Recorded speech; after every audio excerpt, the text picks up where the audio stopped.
Le 15 mai 1999, Marie Masson ouvrit sa boîte aux lettres comme chaque matin depuis 17 ans. Mais cette fois-ci, entre les factures et les prospectus publicitaires, se trouvait une enveloppe sans timbre, sans cachet de la poste, avec seulement son nom écrit d'une écriture maladroite. À l'intérieur, 4 pages couvertes d'une écriture française hésitante, avec des mots qui lui glacèrent le sang. « Maman, c'est moi, Fabien. Je suis vivant. » Comment était-ce possible? Son fils avait disparu en 1982 lors d'une excursion scolaire à Marseille. Il avait alors 14 ans. Qui pouvait connaître ces détails intimes que seul Fabien connaissait?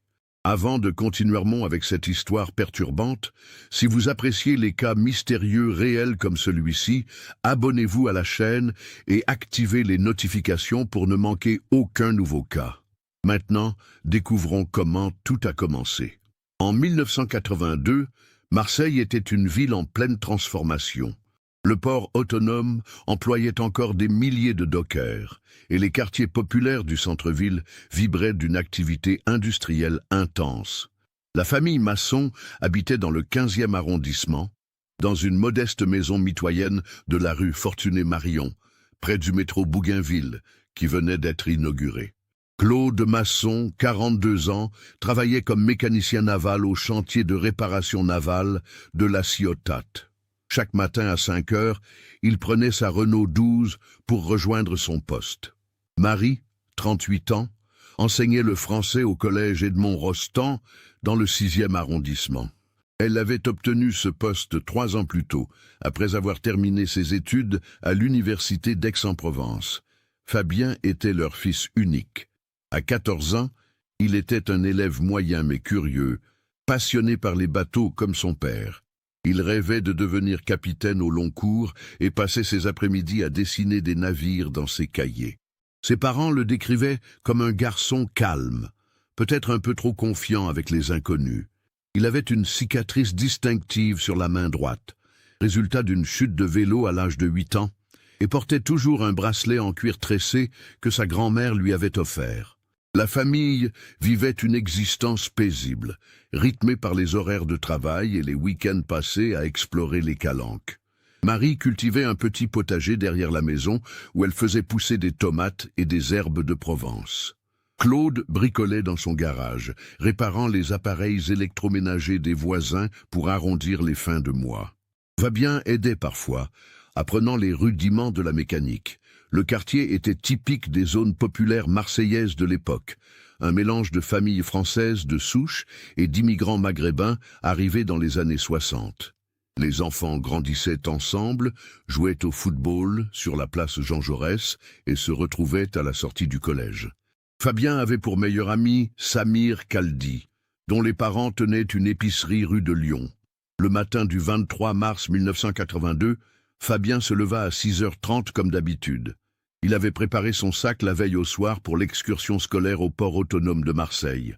Sa classe de 4e, dirigée par Madame Juliette Blanchard, professeure d'histoire-géographie, devait visiter les installations portuaires dans le cadre d'un projet sur l'économie méditerranéenne. Marie prépara le petit déjeuner habituel. Café au lait, tartines de beurre et confiture d'abricots. Fabien portait son jean préféré, un pull rouge tricoté par sa grand-mère et ses baskets Adidas blanches. Il avait glissé dans sa poche 10 francs que son père lui avait donnés pour s'acheter une carte postale. « Tu fais attention à toi, mon chéri », lui dit Marie en l'embrassant sur le front. « Et surtout, tu ne t'éloignes pas du groupe. »« Eh oui, maman, je ne suis plus un bébé », répondit Fabien en riant. Ce furent les dernières paroles que sa mère entendit de sa bouche. À 7h45, Fabien rejoignit ses camarades devant le collège. L'autocar Phocéa Transport était déjà stationné dans la cour. Madame Blanchard fit l'appel. 28 élèves étaient présents, accompagnés de 2 professeurs et d'un parent d'élève bénévole, Monsieur Fernand Gauthier. Le trajet jusqu'au port dura 40 minutes. L'autocar longea la Canebière, puis bifurqua vers les quais de la Joliette. Fabien s'assit à côté de son ami Samir, près d'une fenêtre. Il regardait fasciné les grues et les navires qui se profilaient dans le port. À 9h30, le groupe arriva au bureau d'accueil du port autonome. Monsieur Jean-Pierre Cazeneuve, responsable des relations publiques, les accueillit avec un sourire professionnel. Il était habitué à ces visites scolaires, organisées plusieurs fois par mois depuis que le port avait décidé d'ouvrir ses portes au public. La visite commença par un exposé dans une salle de conférence. Monsieur Cazeneuve expliqua l'histoire du port, ses différents bassins, les types de marchandises qui y transitaient. Fabien prit des notes consciencieusement, posant même quelques questions sur le fonctionnement des grues de chargement. À 10h45, le groupe se dirigea vers les quais pour la visite pratique. Ils empruntèrent des couloirs industriels, traversèrent des zones de stockage, observèrent les dockers au travail. L'ambiance était bruyante, klaxons des camions, sifflets des grues, cris des ouvriers. C'est dans ce chaos organisé que Fabien Masson disparut. Selon les témoignages reconstitués plus tard, le groupe s'était arrêté près du bassin East, face à un cargo battant pavillon libyen. Madame Blanchard expliquait les procédures de déchargement quand plusieurs élèves s'approchèrent d'une pile de containers pour mieux voir les opérations de manutention. Samir Kaldi témoigna que Fabien était juste à côté de lui, il y a quelques secondes. Il regardait un marin qui réparait un cordage. Il a dit qu'il voulait demander comment on fait ce nœud. J'ai tourné la tête pour écouter la prof, et quand j'ai regardé à nouveau, il n'était plus là. Christelle Moretti, une camarade de classe, déclara avoir vu Fabien se diriger vers un entrepôt situé à une 50aine de mètres. Il marchait normalement. Il ne courait pas. J'ai pensé qu'il allait aux toilettes. Ce n'est qu'à 11h20, lors du regroupement prévu, que Madame Blanchard réalisa l'absence de Fabien. Un rapide appel ne donna aucun résultat. La panique s'installa progressivement dans le groupe. Monsieur Cazeneuve fut immédiatement alerté. Il contacta la sécurité du port, qui entama des recherches dans un périmètre de plus en plus large. À midi, après une heure de recherche infructueuse, la police fut prévenue. L'inspecteur Henri Lefebvre, de la brigade des mineurs du commissariat du 2e arrondissement, arriva sur les lieux à 12h45. Homme d'expérience, il avait déjà traité plusieurs cas de disparition d'enfants. Son approche était méthodique. Interroger tous les témoins, sécuriser la zone, lancer un avis de recherche. Les premières constatations furent troublantes. Fabien avait disparu dans une zone normalement surveillée, en plein jour, sans que personne ne remarque quoi que ce soit d'anormal. Les caméras de surveillance de l'époque, peu nombreuses et de mauvaise qualité, n'avaient rien enregistré d'exploitable. Dans les heures qui suivirent, le port autonome de Marseille fut littéralement passé au peigne fin. Les équipes de recherche, renforcées par des volontaires, fouillèrent chaque entrepôt, chaque recoin, chaque navire amarré. Les plongeurs de la brigade fluviale inspectèrent les bassins, redoutant le pire. Marie et Claude Masson furent prévenus à 14h par un appel téléphonique du collège. Marie s'effondra immédiatement. Claude quitta son travail et fonça vers le port, les mains tremblantes sur le volant de sa Renault 12. L'inspecteur Lefebvre les reçut dans un bureau du port. Il expliqua la situation avec la délicatesse requise, sans dissimuler la gravité de la situation. Nous mettons tous nos moyens en œuvre pour retrouver votre fils, mais j'ai besoin de votre aide pour comprendre. Les questions fusèrent. Fabien avait-il des problèmes à l'école? Des difficultés familiales? Avait-il déjà fait des fugues? Était-il influençable? Avait-il parlé de rencontres suspectes? À toutes ces questions, Marie et Claude répondaient par la négative. Fabien était un enfant équilibré, heureux, sans problème particulier. Il n'avait jamais fugué, même pas pour une heure. Il était peut-être naïf, mais pas rebelle. L'enquête s'orienta rapidement vers plusieurs pistes. La première était l'accident. Fabien avait pu tomber dans un bassin et se noyer, mais les recherches subaquatiques ne donnèrent rien. La seconde était la fugue. Mais aucun élément ne permettait de la justifier. La troisième, la plus redoutée, était l'enlèvement. Dans les jours qui suivirent, l'inspecteur Lefebvre et son équipe interrogèrent tous les employés du port présents ce jour-là.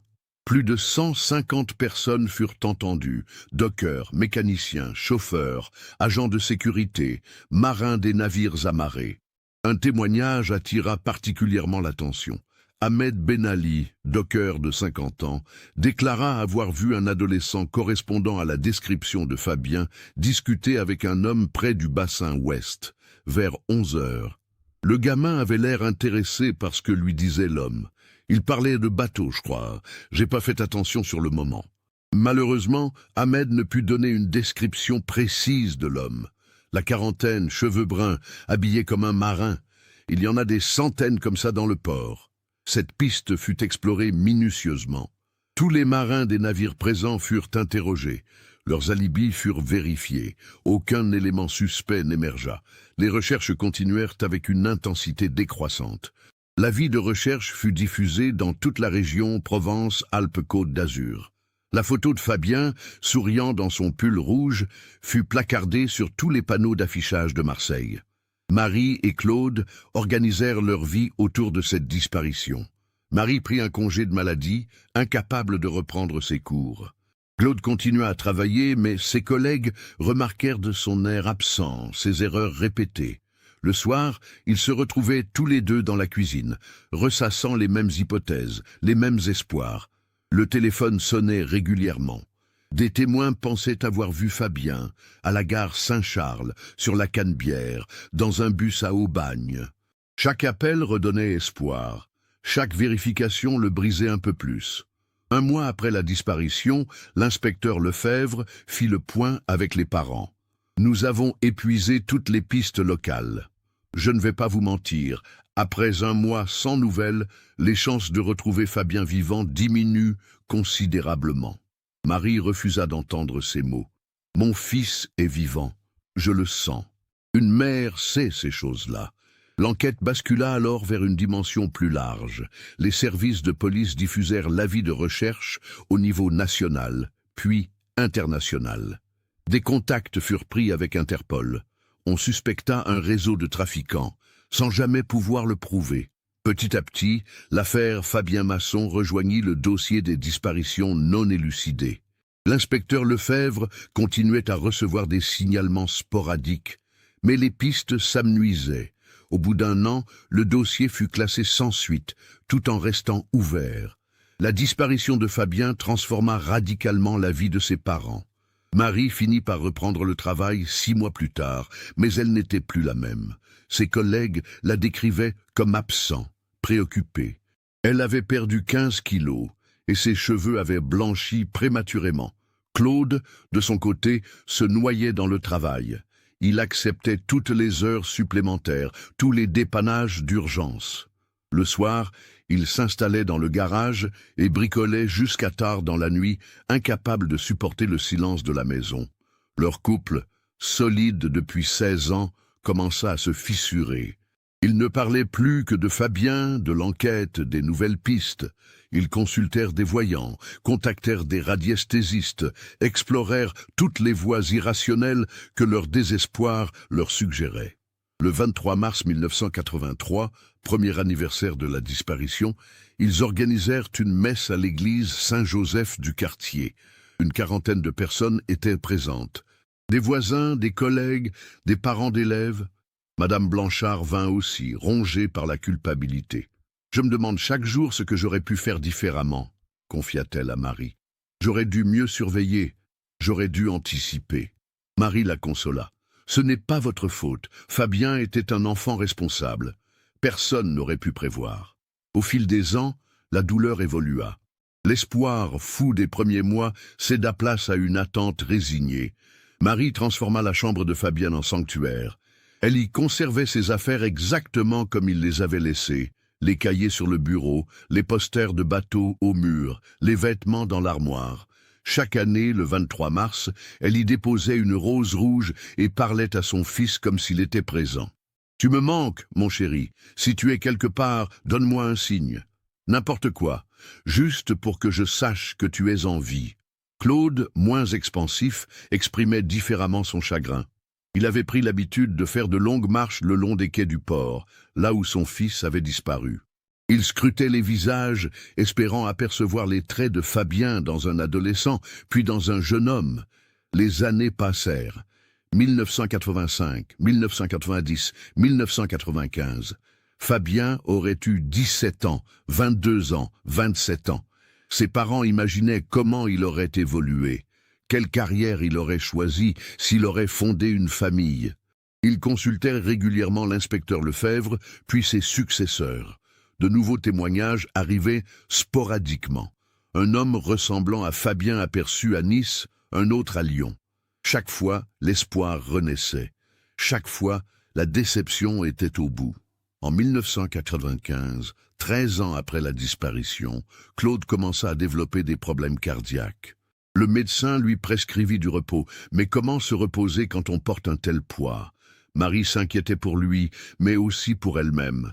Elle approchait de la cinquantaine et sentait ses forces décliner. « Et si on ne le retrouve jamais ?»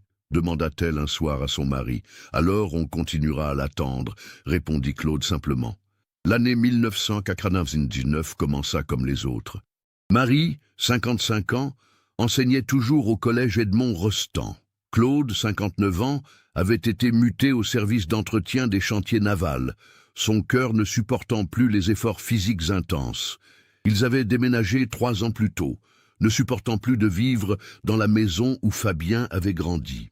Leur nouvel appartement, rue Breteuil, dans le 6e arrondissement, était plus petit, mais plus lumineux. Marie avait installé les affaires de Fabien dans une chambre d'amis, conservant pieusement ses souvenirs. Le 23 mars 1999, 17e anniversaire de la disparition, ils se rendirent comme chaque année au cimetière Saint-Pierre, où ils avaient fait installer une stèle à la mémoire de leur fils. Fabien Masson, 1967-1982, notre fils bien-aimé. Le point d'interrogation avait été leur idée, pour signifier qu'ils ne renonçaient pas. La routine de leur deuil s'était installée. Marie allait au travail, rentrait, préparait le dîner. Claude terminait ses journées à 18h, s'arrêtait parfois boire un café avec des collègues, rentrait vers 19h. Le soir, il regardait la télévision, lisait, se couchait tôt. Leur relation sociale s'était réduite au minimum. Ils voyaient encore quelques amis proches, mais évitaient les grandes réunions familiales où la question de Fabien revenait inévitablement. Ils n'avaient pas voulu d'autres enfants, comme si cela avait été une trahison. Le 15 mai 1999 était un samedi. Marie descendit chercher le courrier vers 9h, comme d'habitude. Dans la boîte aux lettres, elle trouva les éléments habituels. Facture d'électricité, publicité pour un supermarché, relevé de compte bancaire, et cette enveloppe blanche, sans timbre, avec son nom écrit d'une écriture maladroite. Elle remonta dans l'appartement, intriguée. Claude était sous la douche. Elle s'installa dans la cuisine et ouvrit l'enveloppe. 4 pages, couvertes d'une écriture française hésitante, avec des fautes d'orthographe et de syntaxe. Le début la fit vaciller. « Chère maman, c'est moi, Fabien. Je sais que tu vas avoir du mal à le croire. Mais je suis vivant, j'ai maintenant 32 ans et je vis très loin de la France. Je ne peux pas te dire où exactement, mais je voulais que tu saches que je pense à toi tous les jours. » Marie dut s'asseoir. Son cœur battait si fort qu'elle entendait le sang pulser dans ses tempes. Elle poursuivit la lecture, les mains tremblantes. « Je me souviens de ton potager derrière la maison où tu faisais pousser des tomates. Tu m'avais appris à faire des boutures de basilic. Je me souviens aussi de la cicatrice sur ma main droite, quand je suis tombé de vélo devant chez les Fernandez. Papa m'avait emmené à l'hôpital de la Conception et tu avais pleuré en voyant le sang. » Ces détails étaient exacts. Personne d'autre que Fabien ne pouvait les connaître. Marie continua, le souffle court. « J'ai été enlevé ce jour-là au port par des hommes qui ont dit qu'ils avaient du travail pour moi sur un bateau. J'étais naïf. J'ai cru qu'ils me proposaient un stage. Ils m'ont emmené loin, très loin. J'ai vécu des années difficiles, mais je suis toujours vivant. » La lettre continuait sur 3 pages, décrivant sans entrer dans les détails une vie d'errance et de travail forcé. L'écriture était effectivement celle d'un adulte qui avait appris le français enfant mais l'avait peu pratiqué depuis. Certains mots étaient approximatifs, la syntaxe parfois hésitante. « Je ne peux pas revenir maintenant. C'est trop dangereux pour moi et pour vous. Mais je voulais que tu saches que je suis en vie, que je vous aime toujours, toi et papa. J'espère qu'un jour on pourra se revoir. En attendant, prends soin de toi, ton fils qui t'aime. Fabien. » Claude sortit de la douche, au moment où Marie terminait sa lecture. Il la trouva effondrée sur sa chaise, la lettre entre les mains. « Qu'est-ce qu'il y a? Qu'est-ce qui se passe ?» Marie ne put que lui tendre la lettre. Claude la lut d'une traite, puis la relut. Son visage passa par toutes les émotions. Incrédulité, espoir, doute, colère. C'est impossible, c'est forcément une plaisanterie de mauvais goût. Mais les détails, Claude, ces détails que seul Fabien connaît. Ils passèrent le reste de la journée à analyser chaque mot, chaque phrase. L'écriture leur semblait effectivement familière, même déformée par les années.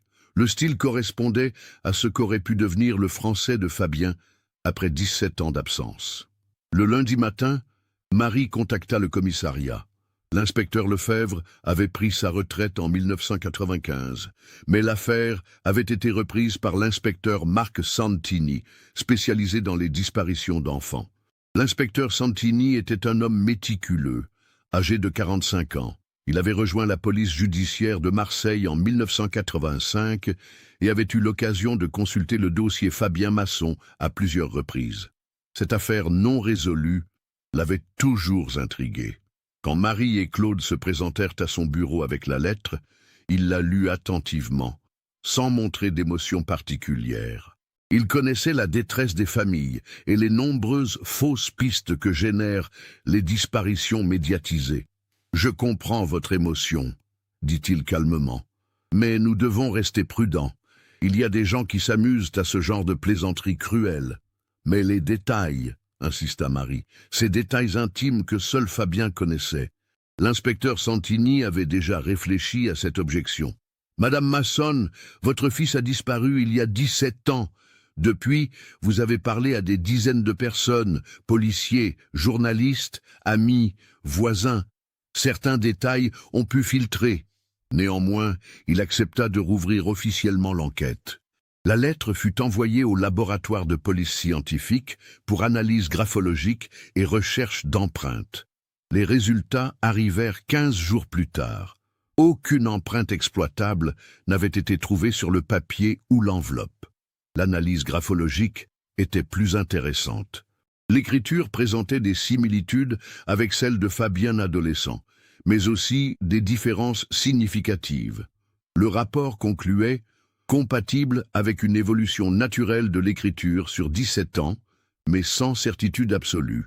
L'inspecteur Santini décida d'approfondir l'enquête. Il reprit contact avec tous les témoins encore vivants de la disparition de 1982. Madame Blanchard, l'ancienne professeure, était décédée en 1996. Monsieur Cazeneuve, le responsable du port, était à la retraite, mais accepta de témoigner à nouveau. Samir Kaldi, le meilleur ami de Fabien, était devenu informaticien. Il habitait maintenant à Aix-en-Provence et avait fondé une famille. Quand l'inspecteur Santini le contacta, il accepta immédiatement de l'aider. « J'ai pensé à Fabien tous les jours pendant des années », confia-t-il. « On était vraiment comme des frères. Sa disparition a marqué toute ma vie. » Samir lut la lettre avec attention. « Le style me rappelle effectivement Fabien. Il écrivait déjà comme ça au collège, avec des phrases simples et directes. Mais après 17 ans... » L'enquête prit une nouvelle dimension quand l'inspecteur Santini décida de faire appel à un linguiste spécialisé dans l'analyse des textes. Le professeur Antoine Delmas, de l'université d'Aix-Marseille, étudia la lettre pendant plusieurs semaines. Son rapport fut troublant. Le français de cette lettre présente des caractéristiques d'une langue maternelle partiellement oubliée. On note des influences probables de l'arabe dans la construction syntaxique, ainsi que des calques linguistiques typiques d'une immersion prolongée dans un environnement arabophone. Cette conclusion relança l'enquête. Si Fabien était effectivement l'auteur de la lettre, cela signifiait qu'il avait vécu dans un pays arabe.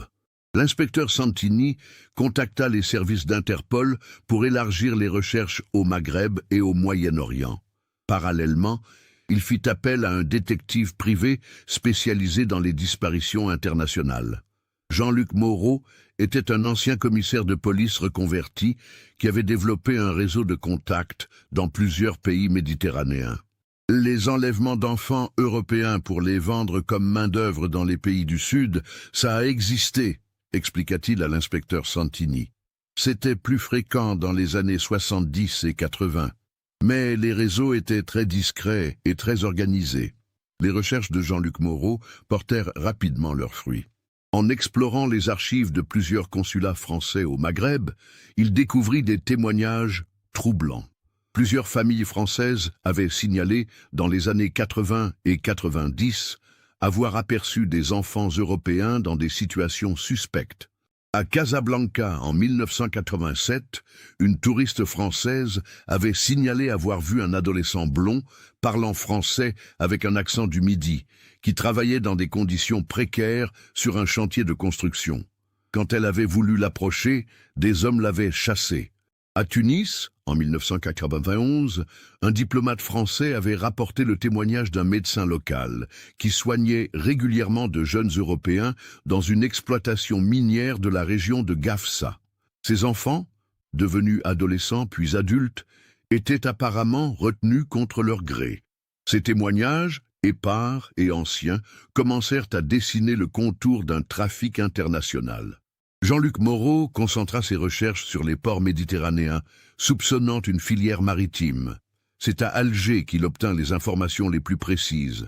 Un ancien docker, Karim El Mansouri, maintenant âgé de 70 ans, accepta de témoigner contre rémunération. Il révéla l'existence d'un réseau franco-maghrébin qui opérait depuis les années 70. Il prenait des enfants en France, surtout des garçons entre 12 et 16 ans, expliqua-t-il. Il les emmenait en bateau vers l'Afrique du Nord, puis les vendait à des exploitants agricoles ou miniers. Ces enfants devenaient des esclaves. Beaucoup mouraient jeunes, d'épuisement ou de maladie. Karim El Mansouri décrivit le mode opératoire. Il repérait les enfants dans les ports ou près des écoles. Il leur proposait du travail sur des bateaux ou des stages. Les enfants étaient attirés par l'aventure. Une fois à bord, impossible de revenir en arrière. Il donna des noms, des dates, des itinéraires.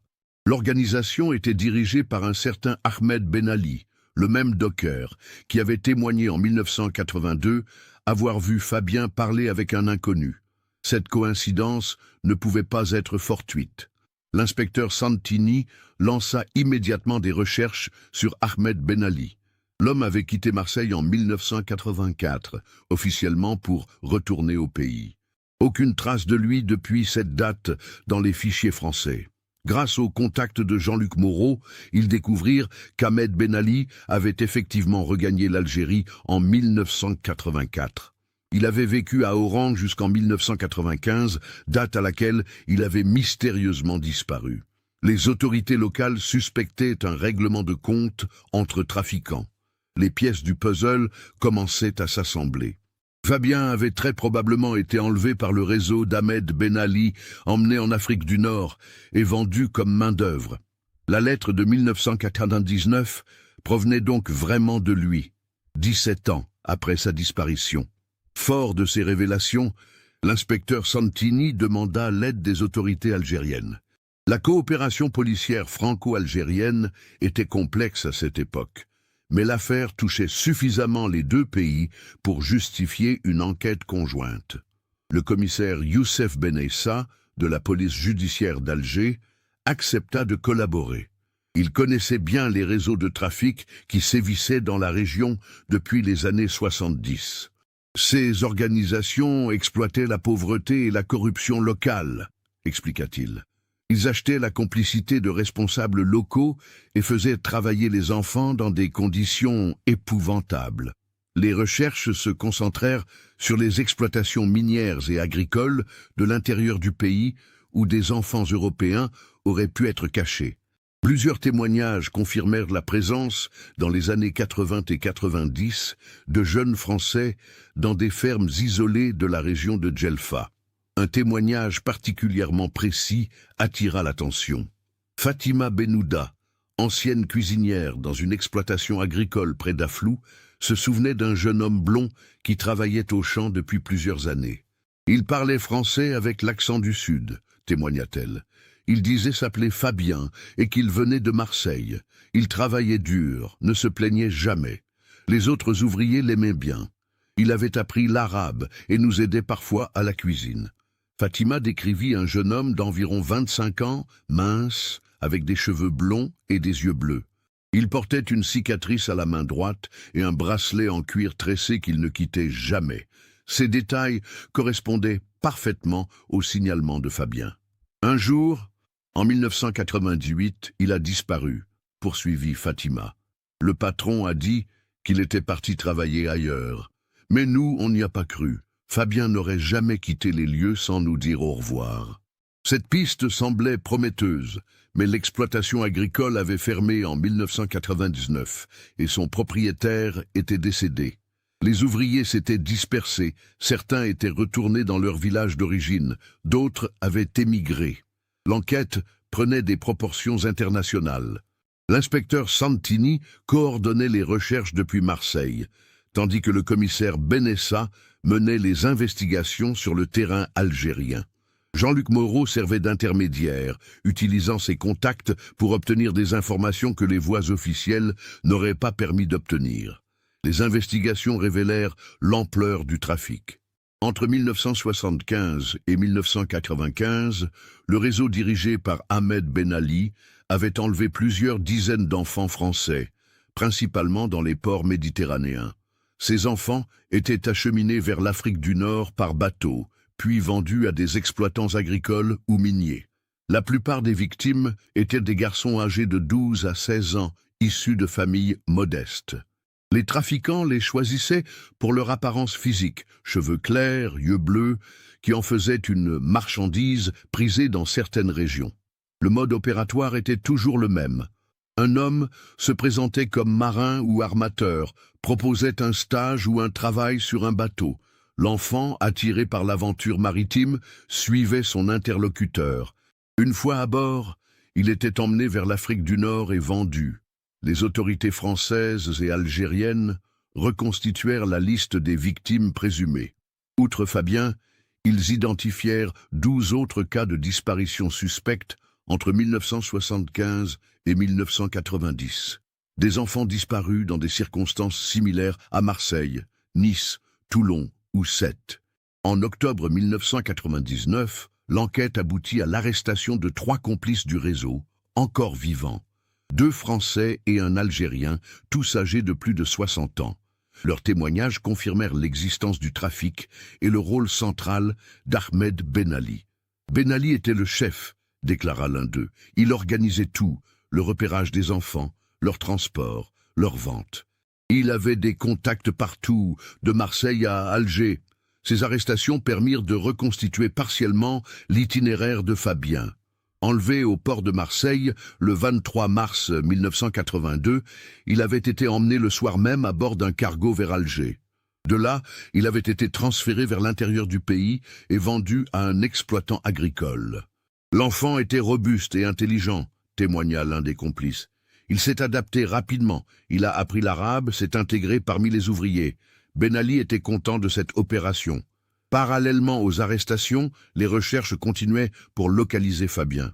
Si les témoignages de Fatima Benouda étaient exacts, il avait vécu dans la région d'Aflou jusqu'en 1998, puis avait disparu à nouveau.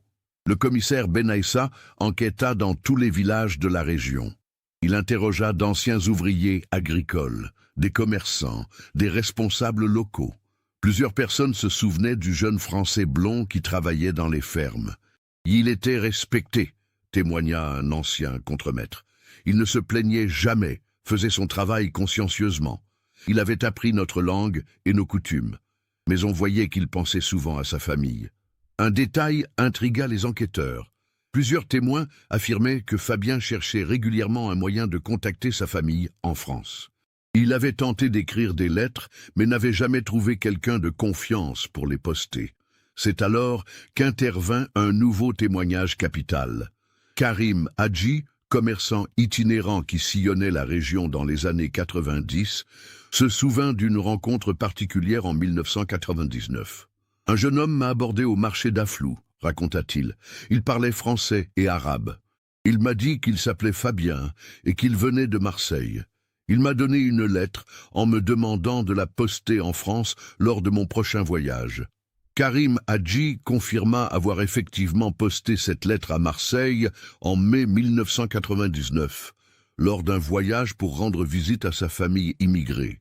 Il avait glissé l'enveloppe dans une boîte aux lettres du 6e arrondissement sans se préoccuper davantage de son contenu.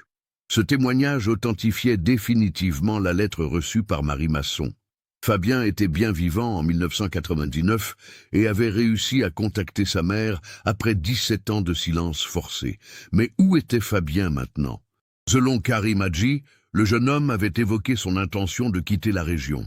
Il m'a dit qu'il voulait se rapprocher de la côte, trouver un moyen de rentrer en France. Mais c'était dangereux pour lui. Il avait peur des hommes qui l'avaient emmené. Les recherches se concentrèrent sur les villes côtières algériennes. Alger, Oran, Annaba. Dans chacune de ces villes, des témoins furent interrogés, des avis de recherche diffusés. Mais Fabien semblait avoir disparu une nouvelle fois.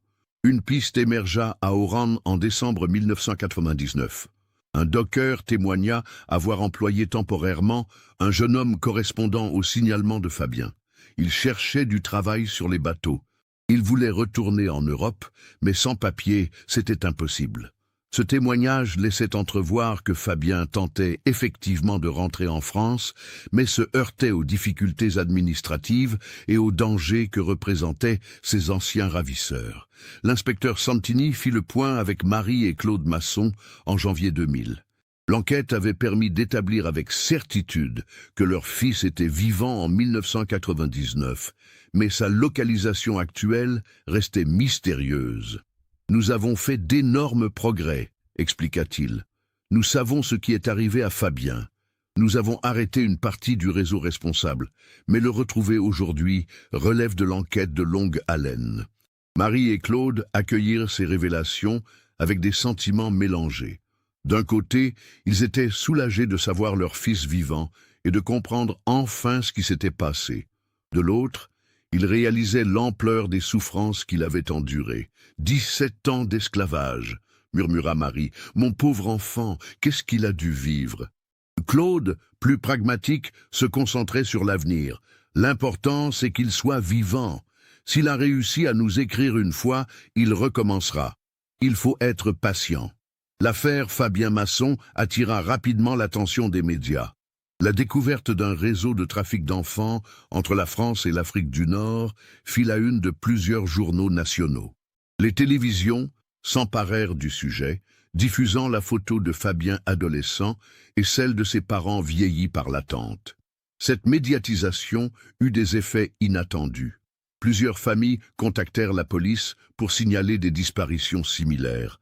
D'anciens travailleurs immigrés témoignèrent avoir vu des enfants européens dans des situations suspectes. Un témoignage particulièrement troublant vint d'un ancien ouvrier marocain qui avait travaillé dans les mines de phosphate de Kouribga dans les années 80. Il affirma avoir côtoyé plusieurs adolescents français qui vivaient dans des conditions proches de l'esclavage. Ils étaient une dizaine, raconta-t-il, des garçons de différents âges, tous blonds ou châtains. Ils ne parlaient que français au début, puis ont appris l'arabe. Certains sont morts d'épuisement, d'autres ont grandi et sont restés. Ces révélations élargissaient encore l'ampleur du trafic. Il ne s'agissait pas seulement du réseau de Ben Ali, mais d'une véritable filière internationale qui avait opéré pendant des décennies. L'affaire prit une dimension politique quand des députés français et algériens demandèrent l'ouverture d'une commission d'enquête parlementaire. Les relations diplomatiques entre les deux pays, déjà complexes, furent temporairement tendues par ces révélations. C'est dans ce contexte médiatisé qu'arriva une deuxième lettre, en mars 2000, exactement 18 ans après la disparition de Fabien. Cette fois, Marie la trouva glissée sous sa porte d'appartement, sans enveloppe. La lettre était plus courte, écrite sur une seule page. L'écriture était la même que celle de 1999, mais semblait plus assurée. Le français était également plus correct, moins hésitant. « Chère maman, j'ai vu mon histoire à la télévision. Je suis heureux que vous sachiez enfin la vérité. Je vais bien, mais je ne peux toujours pas rentrer. Les hommes qui m'ont emmené ont encore des complices en liberté. Si je reviens maintenant, je mets ma vie et la vôtre en danger. » La lettre révélait que Fabien suivait l'enquête depuis l'étranger et connaissait l'arrestation des complices de Ben Ali. Il expliquait vivre désormais sous une fausse identité dans un pays qu'il ne pouvait nommer. Je travaille honnêtement, j'ai appris plusieurs métiers pendant toutes ces années. J'ai aussi appris l'arabe, l'italien et un peu d'anglais. Je ne suis plus le petit garçon que vous avez connu, mais je vous aime toujours autant. La fin de la lettre était particulièrement émouvante. Un jour, quand tout danger sera écarté, je reviendrai. En attendant, vivez votre vie. Ne vous inquiétez plus pour moi. Je suis un homme maintenant, je sais me débrouiller. Embrassez papa de ma part, votre fils qui vous aime, Fabien. Cette deuxième lettre réconforta Marie et Claude, tout en les frustrant davantage. Savoir leur fils en vie et en sécurité les rassurait, mais l'impossibilité de le revoir les déchirait. L'inspecteur Santini analysa cette nouvelle lettre avec les mêmes méthodes que la première. Les conclusions furent identiques. Il s'agissait très probablement de Fabien, écrivant depuis un lieu sûr, mais qu'il ne pouvait révéler. L'affaire Fabien Masson était devenue l'une des enquêtes les plus suivies de l'année 2000. L'inspecteur Santini coordonnait désormais une équipe de 6 policiers, aidés par Interpol et les services de police de plusieurs pays méditerranéens. Les arrestations de complices se poursuivaient. En juin 2000, 2 autres membres du réseau furent interpellés en Tunisie. Leurs témoignages permirent d'identifier d'autres victimes et de reconstituer plus précisément l'organisation criminelle.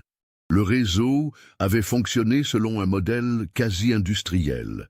Les enfants étaient recrutés en France par des rabatteurs, généralement des hommes d'apparence respectable, qui fréquentèrent les ports et les écoles.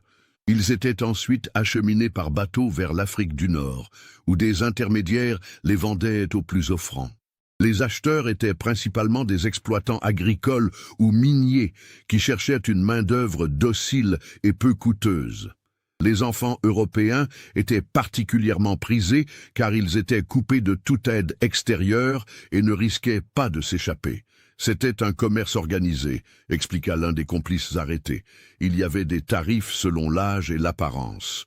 Un garçon blond de 14 ans valait plus cher qu'un brun de 16 ans. Ces révélations soulevèrent l'indignation de l'opinion publique. Des associations de défense des droits de l'enfant organisèrent des manifestations pour exiger que toute la lumière soit faite sur ce trafic.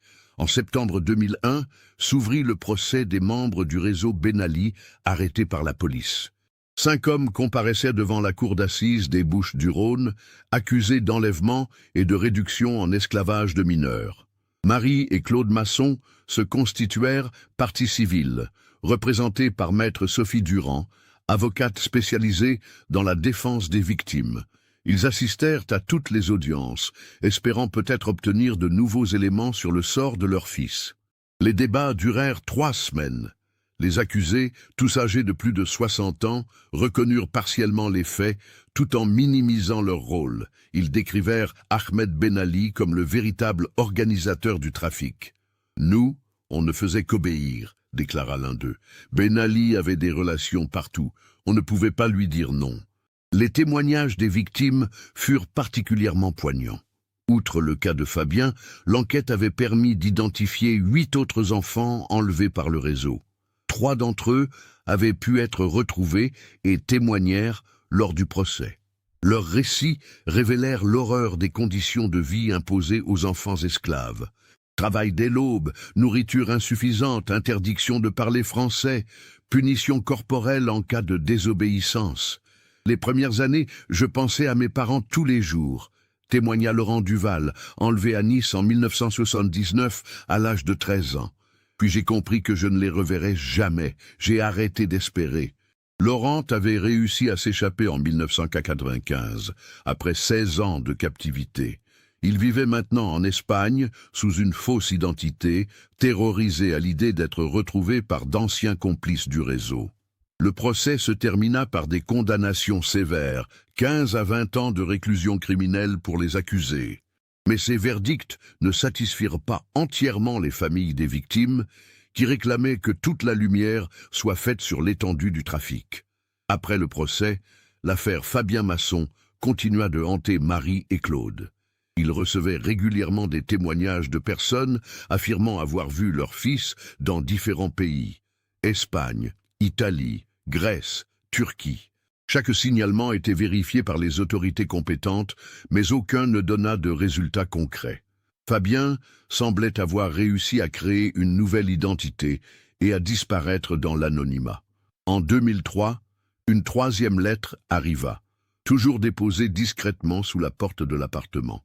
Cette fois, Fabien évoquait sa nouvelle vie, sans entrer dans les détails. « Je vis dans un pays où je me sens en sécurité. J'ai appris un métier que j'aime. J'ai même des amis qui ne connaissent rien de mon passé. Je voudrais vous présenter quelqu'un qui compte beaucoup pour moi.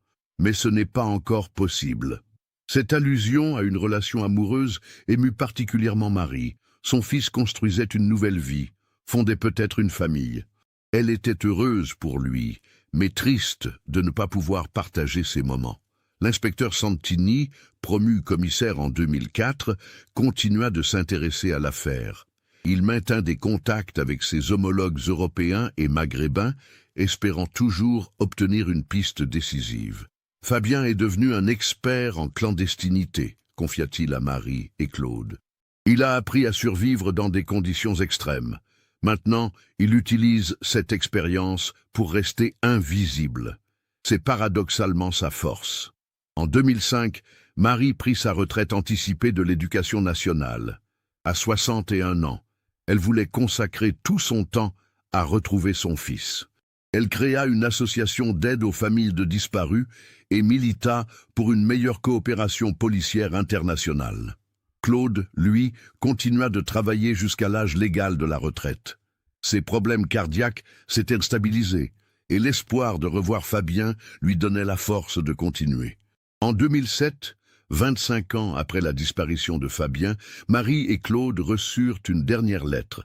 Plus longue que les précédentes, elle révélait davantage de détails sur la nouvelle vie de leur fils. « Je vis maintenant sous le nom de Franco Martinelli. J'ai épousé une femme merveilleuse qui s'appelle Isabella. Nous avons eu un petit garçon l'année dernière. Je l'ai appelé Claude comme grand-père. J'aimerais tellement que vous le connaissiez. » La lettre était accompagnée d'une photo.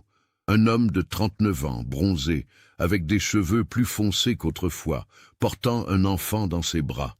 Malgré les années et les changements physiques, Marie reconnut immédiatement les yeux bleus de son fils. « Nous vivons dans un petit village près de la mer.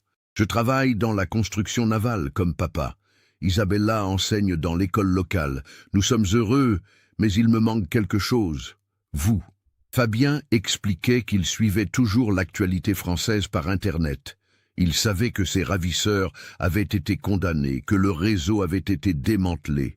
Mais des complices couraient encore, et il craignait toujours pour sa sécurité. « Un jour, quand je serai sûr qu'il n'y a plus aucun danger, je reviendrai vous voir. En attendant, sachez que vous êtes dans mes pensées chaque jour. J'ai raconté votre histoire à Isabella et à mes amis. Ils comprennent pourquoi je ne peux pas encore rentrer. » Cette lettre réconforta Marie et Claude tout en attisant leur impatience. Savoir Fabien heureux, marié, père de famille, les comblait de joie. Mais l'impossibilité de rencontrer leur belle-fille et leur petit-fils les frustrait énormément.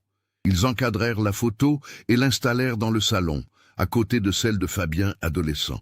Deux visages du même homme, séparés par 25 ans de souffrance et d'espoir. Le commissaire Santini analysa minutieusement cette dernière lettre. Plusieurs détails l'intriguèrent. La mention d'un village près de la mer, le travail dans la construction navale, le nom italien adopté par Fabien. Il contacta ses homologues italiens pour vérifier si un Franco Martinelli, correspondant au signalement, avait été enregistré récemment dans les registres d'état civil. Les recherches, menées discrètement pour ne pas compromettre la sécurité de Fabien, ne donnèrent aucun résultat. « Il a probablement choisi une identité indétectable », conclut le commissaire. « Ou alors il vit dans un pays où les contrôles sont moins stricts. » Marie et Claude acceptèrent cette situation avec résignation. Leur fils était vivant, heureux, en sécurité. C'était l'essentiel. Ils pouvaient attendre encore, aussi longtemps qu'il le faudrait. En 2010, ils déménagèrent une dernière fois, dans un appartement plus petit près du Vieux-Port.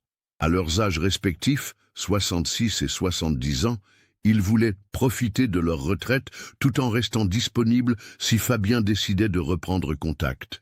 Ils organisèrent leur nouvelle vie autour de cet espoir. Chaque matin, Marie vérifiait s'il n'y avait pas de lettres sous la porte. Chaque soir, Claude scrutait les visages dans la rue, espérant reconnaître les traits de son fils. L'association créée par Marie avait aidé plusieurs familles à retrouver des proches disparus. Ses succès la réconfortaient et lui donnaient la force de continuer son combat. Cette histoire nous montre comment l'amour d'une mère peut survivre à 17 ans de silence, comment une famille peut maintenir l'espoir face à l'impossible. L'affaire Fabien Masson révéla l'existence d'un trafic d'enfants d'une ampleur insoupçonnée, mais aussi la capacité humaine à surmonter les pires épreuves. Aujourd'hui, Marie et Claude Masson vivent toujours à Marseille. Ils ont 79 et 83 ans. Ils espèrent encore revoir leur fils, rencontrer leur belle-fille et leur petit-fils. Chaque jour qui passe rapproche peut-être ce moment tant attendu. Fabien, s'il lit ces lignes, sait que ses parents l'attendent. Il sait aussi que l'amour familial peut triompher de toutes les séparations, de toutes les souffrances. Un jour, peut-être, la porte de l'appartement s'ouvrira sur un homme de 50 ans qui dira simplement « Bonjour maman, bonjour papa, je suis rentré ». En attendant ce jour, Marie continue de poser une rose rouge sur la stèle du cimetière Saint-Pierre chaque 23 mars. Et chaque soir, elle murmure la même prière « Reviens-nous, mon fils, nous t'attendrons toujours ». L'affaire Fabien Masson démontre que certaines histoires n'ont pas de fin définitive. Elles continuent de vivre dans le cœur de ceux qui aiment, dans l'espoir de ceux qui attendent. Car l'amour véritable ne connaît ni distance ni durée. Il traverse les années, les frontières, les épreuves et demeure intact, fidèle à lui-même, éternel. Ce cas nous révèle également les horreurs du trafic d'êtres humains, un fléau qui continue malheureusement d'exister aujourd'hui sous d'autres formes. Combien d'enfants disparaissent encore chaque année, emmenés loin de leur famille par des réseaux criminels? Combien de parents vivent le même calvaire que Marie et Claude Masson? Que pensez-vous de cette histoire? Avez-vous pu percevoir les signes tout au long du récit? Partagez vos théories dans les commentaires. Si vous avez été touché par ce témoignage bouleversant, n'hésitez pas à vous abonner à la chaîne et à activer les notifications. Laissez votre like si cette histoire vous a marqué et partagez-la avec quelqu'un qui pourrait également s'intéresser à ce type d'enquête approfondie.